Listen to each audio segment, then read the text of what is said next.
Obrigado, viu, Rafael? Então, voltando aqui, ó, o peso é a tensão de cisalhamento vezes a área, tá? A tensão de cisalhamento é μ du dy. A área é a área lateral do meu pistão, que é π vezes d vezes L. Como ele deu ni no problema, eu vou substituir, né?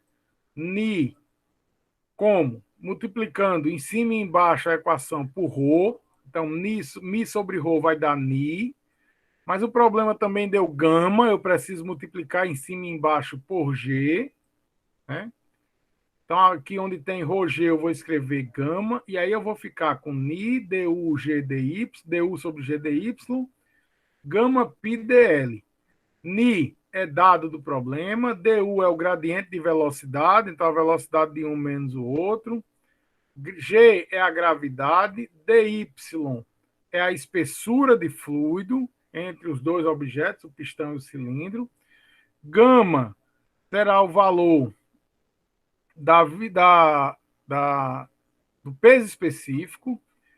Pi é 3,14, diâmetro do pistão é dado do problema e comprimento do pistão é dado do problema. Então você tem 10 a menos 3, certo? É o valor de Ni. 3,2 é a diferença de velocidade, só que a velocidade do pistão é zero, então na verdade é a velocidade desculpa, a velocidade do cilindro é zero, então na verdade é a velocidade do pistão. 10 é a gravidade, 10 a menos 3 é a espessura em metros, porque você tem o quê? O pistão tem diâmetro 10 centímetros, o cilindro 10,2. Só que a distância entre o pistão e o cilindro é metade dessa diferença, porque ele tem distância de um lado e do outro. Então você faz 10,2 menos 10 dá 0,2, dividido por 2 para ter a distância radial é 0,1 centímetros. Passando para milímetros, dá 1 milímetro, que é 10 a menos 3 metros. Gama, 8.800. Pi, 10 centímetros, nada mais é do que o diâmetro, e 0,05 metros, ou 5 centímetros, é o comprimento do pistão, certo? Isso vai dar 44,2 newtons, ok? Esse é o valor do meu peso. Alguma dúvida sobre essa primeira questão? Tranquilo, né? Então vamos para a próxima. Próxima questão diz o seguinte: um fluido newtoniano de densidade relativa e viscosidade cinemática, respectivamente, iguais a 0,92 e 4 vezes 10 a menos 4 metros quadrados por segundo, escoa sobre uma superfície imóvel. O perfil de velocidade deste escoamento na região próxima à superfície está mostrado na figura a seguir. Aí dá a figura e dá a equação do perfil de velocidade. Determine valor, direção e sentido da tensão de cisalhamento que atua na placa. Expresse seu resultado em função de U e delta. Diferente da primeira questão, eu não tenho agora um valor numérico da velocidade. Eu tenho uma função da velocidade. Como ele quer a tensão de cisalhamento, eu preciso fazer o quê?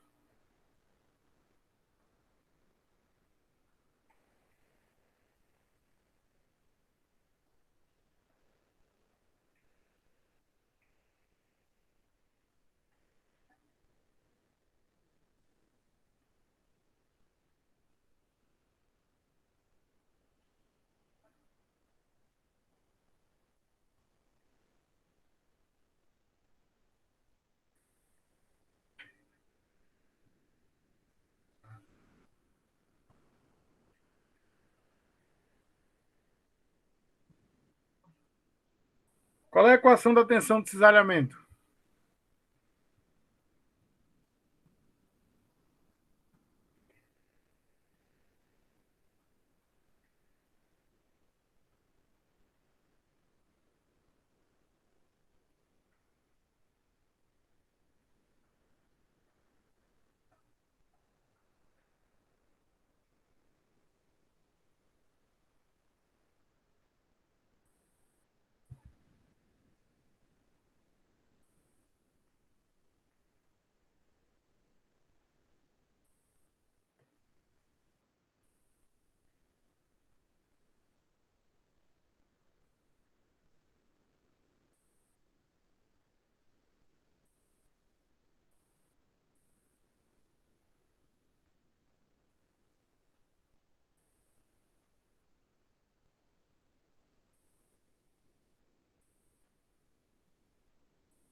Então, tensão é viscosidade du dy, certo? Então, se a viscosidade é du dy, se a tensão é viscosidade du dy, você vai ter a seguinte equação, né? Levando aqui para o meu quadro virtual. Du dy será igual a 3u sobre 2y. De onde é que eu estou tirando isso? Vamos lá. Aqui, ó. Minha equação está aqui. 3 meios de y sobre delta. Esse u maiúsculo aqui, ele é nada mais, nada menos do que a minha velocidade u, né? Que é um número, tá? Então, isso vai passar multiplicando e é constante. Quando eu pego 3 meios de y sobre delta e derivando em relação a y, vai sobrar 3 sobre 2 delta, que multiplica u, vai resultar 3u sobre 2 delta, certo? Menos, e aí vem de onde esse menos? O restante do termo aqui, ó, 1 meio de y ao cubo sobre delta ao cubo. Derivando isso, vai dar 3y ao quadrado sobre delta ao cubo, que multiplica 1 meio de u. Então, vai aparecer aqui, ó, menos 3uy ao quadrado sobre 2 delta ao cubo. Ok? Fazendo isso aqui é a derivada. Só que na placa, né, olhando para a figura, eu vou ter o seguinte, ó. Na placa, minha velocidade será, desculpe, minha velocidade será igual a zero, certo? Ou não? E qual é a altura y na placa?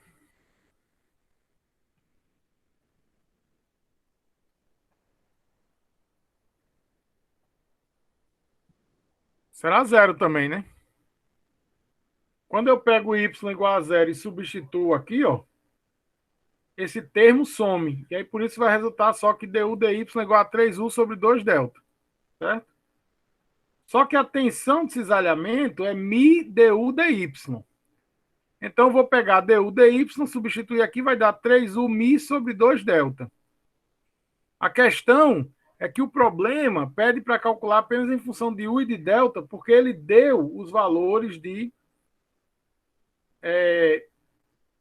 ele deu os valores da densidade relativa, portanto eu posso achar a densidade absoluta, e deu o valor da viscosidade cinemática, que é mi sobre ρ, ok? Então você vai poder achar esse valor aqui, ó. Pegando o quê? Eu multiplico e divido por ρ, em cima e embaixo. Aí o termo mi sobre ρ vai virar ni, né? E aí eu substituo, ó, 3u, o ni, 4 vezes 10 a menos 4, o ρ é 0,92 vezes 1000, 2 delta, certo? Isso aí é só substituir agora, fazendo a calculadora, você vai encontrar o valor em termos de U e de delta, que é o resultado que o problema pede da minha tensão de cisalhamento. Lembrando que essa tensão de cisalhamento, ela será, na placa, ela será horizontal, e veja, na placa, ela aponta no sentido de fazer a placa se movimentar, então a favor do movimento. No fluido, ela é contra o movimento, né? Segurando o fluido, lembram disso, né? O fluxo é o contrário para aquela que tem velocidade mais alta, né? A tensão é contrária a quem tem velocidade mais alta. E é favorável a quem tem velocidade mais baixa, certo? Então, vamos em frente. Terceira questão.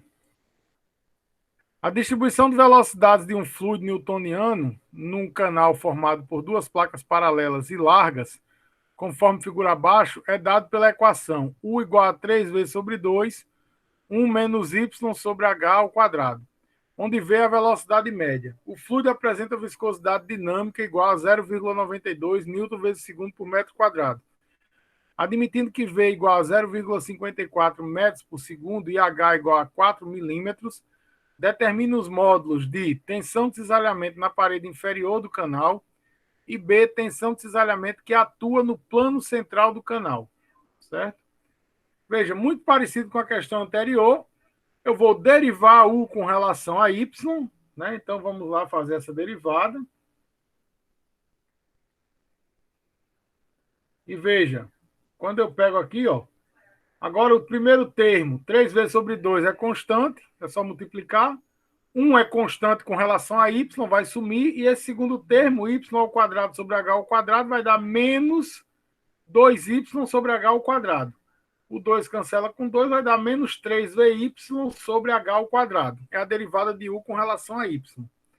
Como tem que multiplicar por mi, então eu vou ficar com menos 3v mi y sobre h ao quadrado. Porém, ele quer no problema, na letra A, veja aqui, ó, ele pede a tensão de cisalhamento na parede inferior do canal, certo? Se ele quer na parede inferior do canal, qual é o valor da tensão do Y? Se Y é zero aqui no centro, aqui vai ser menos H. Né? Substituindo, então, onde tem Y, eu escrevo menos H, menos com menos fica mais, e esse H cancela com esse quadrado daqui. Então, vai ficar 3Vmi sobre H. Eu acho o valor de 372,6. E a letra B desse problema me pede para calcular a tensão de cisalhamento no plano central. Só que no plano central, o Y já é igual a zero. Então, se Y é igual a zero, a tensão de cisalhamento também será igual a zero. Certo? Dessa forma, eu tenho a minha tensão de cisalhamento igual a zero no centro do canal. E aí, percebam o seguinte. A tensão de cisalhamento ela é mínima onde tem maior velocidade e é máxima onde tem menor velocidade, certo? Sempre. Percebam isso.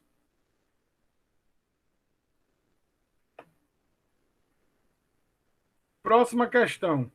O pistão da figura tem uma massa de 0,5 kg, o cilindro de comprimento ilimitado é puxado para cima com velocidade constante, o diâmetro do cilindro é 20 centímetros e do pistão é 18 centímetros. E entre os dois existe um óleo de viscosidade cinemática 10 a menos 3 metros quadrados por segundo. Gama, 9.000 newton por metro cúbico. Com que velocidade deve subir o cilindro para que o pistão permaneça em repouso? Então, veja, diferente da primeira questão, nessa questão aí, o pistão está parado e o cilindro se movimenta, certo? Um instrumento, um equipamento que faz isso é um bate-estaca, por exemplo. No bate-estaca você tem o cilindro se movimenta por fora, o pistão por dentro está só mantendo a posição. O cilindro é erguido e ele é solto e por gravidade ele bate a estaca, né, como a gente chama. Então esse é o funcionamento de um bate-estaca, certo? Veja, muito parecido com a primeira questão, eu vou ter peso igual a força de cisalhamento. Só que agora eu vou usar os dados do cilindro, não do pistão. Certo? E veja que agora ele quer a velocidade do cilindro, sabendo que o pistão está em repouso. E deu a massa, né, do meu objeto. Certo? Então, vamos lá. Opa. Então, eu estou aproveitando a equação, ó, peso, massa vezes gravidade, mi du dy, pi dl, certo? Aí eu venho aqui com esses dados, só que lá no problema, vocês vão ver que ele, de novo, deu gama e a viscosidade cinemática, né? Então eu vou aqui, ó, divido por ρ, multiplico por ρ, divido por g, multiplico por g, para chegar de novo na minha equação com ni, du, g, dy, gama, pi, dl. Só que eu quero, na verdade, no lugar do du é o v, certo? Então, vou substituir aqui e isolar o v. Então, vou chegar nessa equação aqui, ó, v igual a mg ao quadrado dy, v, ni, gama, pi, dl. Aí eu substituo os dados, 0,5 é a massa, 10 ao quadrado a gravidade, dy 0,01, porque ele diz que o cilindro tem 20 centímetros de diâmetro, o pistão 18, a diferença dá 2 centímetros, dividido por 2 vai me dar 1 centímetro, né? 10 a menos 3 é a viscosidade cinemática, 9.000 é o peso específico do fluido, 0,2 o diâmetro e 0,05 o comprimento, certo? Então, eu vou chegar numa velocidade de 5,56 metros por segundo. Essa é a minha velocidade desse meu cilindro, ok?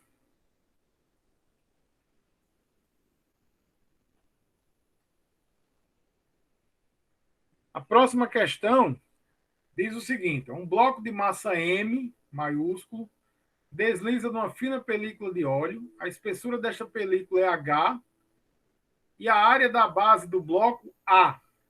Quando solta, a massa M minúscula exerce tração na corda, causando a aceleração do bloco. Despreze o atrito na polia e a resistência do ar. Desenvolva uma expressão algébrica em termos das variáveis apresentadas para determinar a viscosidade absoluta do fluido que atua sob o bloco de massa M. Certo? Então, veja só. Vamos considerar, para o problema ficar mais simples, que a velocidade aqui é constante. Então, você sabe que, se ele tem velocidade constante, a tração que puxa o bloco de massa M maiúsculo é igual à viscosidade que tenta segurar esse bloco, certo? Tração aponta para a direita, a força de cisalhamento aponta para a esquerda. E essa tração que puxa nada mais é do que o peso do bloco M minúsculo, certo? Então, eu vou ter que o corpo de massa M minúsculo, mg, é igual à força de cisalhamento, que é μ du dy vezes A. Só que esse du nada mais é do que a velocidade do bloco, dy é h, né? μ é o que eu quero, A é dado, e m e g também são conhecidos. Então, com essa equação mg igual a μv A sobre h, eu consigo achar o meu valor de μ, né? μ será mgh sobre A vezes V, certo? Então, aqui eu consigo determinar a minha viscosidade. Agora, se eu tivesse um corpo com aceleração, aí a somatória das forças seria igual a massa vezes a aceleração. E a aceleração é dv dt. Então, eu teria uma equação diferencial. E aí eu teria que resolver, certo? Então, aqui a gente tem 5 exercícios feitos dessa parte mais inicial. Vamos fazer um exercício que eu tenho aqui, porque na verdade eu tenho esses outros slides que eu já postei também. Eu vou fazer um exercício para ficar igual para outra turma e a gente continua na próxima aula, tá? O exercício é esse aqui, ó. Um corpo pesa 800 newtons no ar. Quando imerso em água, aí dá o valor do gama da água, que é 10.000 newtons por metro cúbico, tem peso aparente de 500 newtons. Determinar o volume do corpo e seu peso específico. Aí ele diz que peso aparente é o peso do corpo menos o empuxo. Ora, se o peso do corpo é 800 e o peso aparente é 500, qual será o valor do empuxo?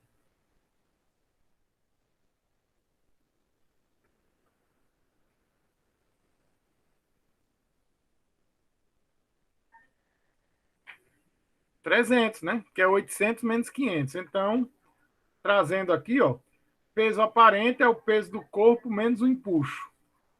O empuxo será 300 newtons, ρ do fluido G, V do objeto, certo? O volume do objeto vai ser determinado, veja que ρ do fluido vezes G já é o valor de gama, né? Já é o produto disso, já é gama. Então, vou fazer 300 dividido por 10.000. Então, o volume do objeto é 0,03. Sabendo o volume do objeto, eu posso usar o peso para determinar o peso específico do meu objeto. Porque peso é densidade do objeto vezes gravidade vezes o volume do objeto. E densidade do objeto vezes a gravidade me dá o peso específico do objeto, certo? Então, 800 newtons é o peso. Volume do objeto 0,03. Só faço dividir isso, eu vou ter o peso específico do objeto de 26.666,67 newtons por metro cúbico. Ok? Simples assim, a gente já tinha feito uma questão muito parecida com essa, na verdade, né? Então tá aqui. É só para vocês saberem o conceito de peso aparente. Para finalizar a aula, eu queria mostrar a vocês, e aí deixa eu só fechar aqui interromper este compartilhamento, e até já sair desse aqui também, porque eu quero mostrar a vocês. Aliás, deixa eu ver se está aqui na tela. Espero que esteja.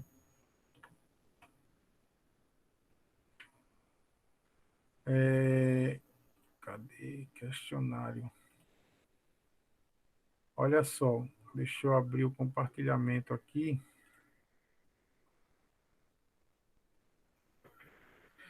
Então, olha só, eu coloquei no Cigar dois questionários. Na verdade, geralmente eu uso três questionários na primeira unidade, mas como a gente já está faltando aí 7 dias só para a prova, né? 8 dias para a prova, então eu coloquei só dois questionários, o segundo e o terceiro, não coloquei o primeiro, tá?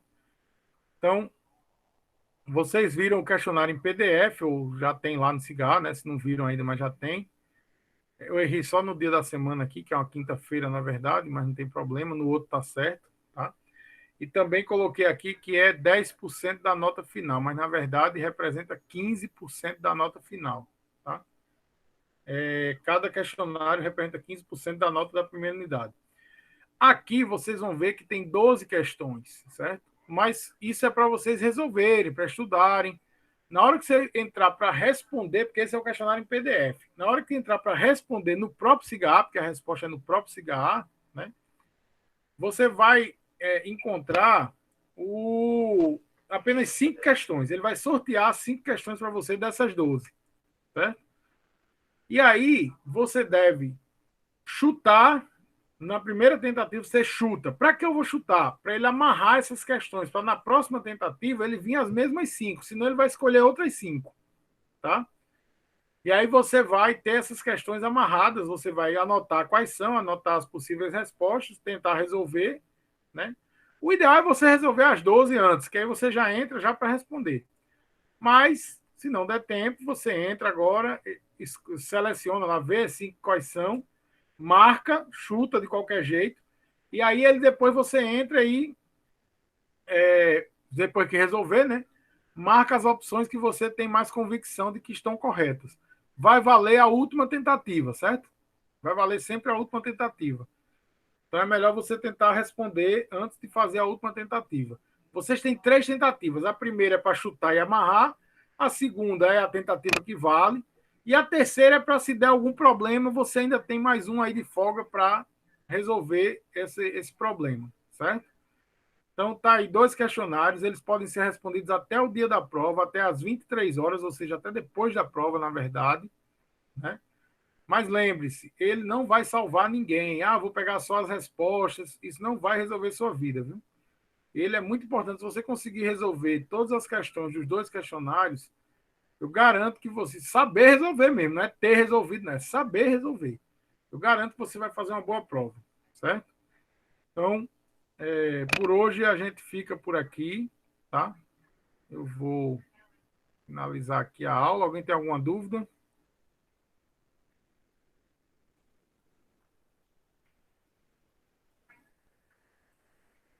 Ok. Então tá bom, gente. Então, boa semana e nos vemos quinta-feira.